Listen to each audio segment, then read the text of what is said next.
পরকীয়া is a choice, এটা তার পার্সোনালিটি খারাপ, সে মানুষ হিসেবে খারাপ আমি বলবো। পরকীয়াকে আমি কখনোই কোনোভাবে কোনো কিছু দিয়ে ডিফেন্ড করতে পারবো না।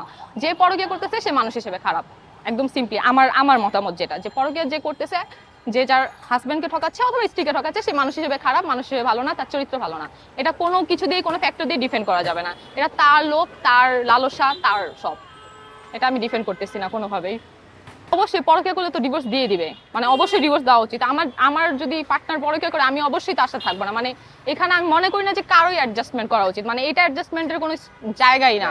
মানে এখানে কোনো স্কোপই নেই যে তুমি এটা স্যাক্রিফাইস করো, যে না চিট করে আসছে তাহলে তুমি আবার ছাড় দাও। আমি মনে করি না, মানে যে যাই মনে করে, আমি মনে করি না যে এখানে তার করা উচিত, যে স্যাক্রিফাইস করা উচিত। এটার কারণে ডিভোর্স দেওয়া একদম লেজিট, মানে একদম ঠিক আছে আমার কাছে মনে হয়। আর কেন যদি হচ্ছে পরকীয়া বলি, এটা আমি জানি না কেন করতেছে, মানুষ এত চরিত্র নিজের কেন কন্ট্রোল করতে পারে না। মানে পরকীয়া খুবই আমার কাছে একটা গভীর কাজ লাগে, মানে আমার কাছে খুবই একটা গভীর কাজ লাগে যে পরকীয়া এটা একটু চরিত্র কেন কন্ট্রোল করতে পারে না আমি জানি না কেন হচ্ছে, এটা কি কি কি কারণে হচ্ছে, আমি এগুলো দিয়ে ডিফেন্ড করতে পারবো না। এটা আমার কাছে খুবই খারাপ কাজ।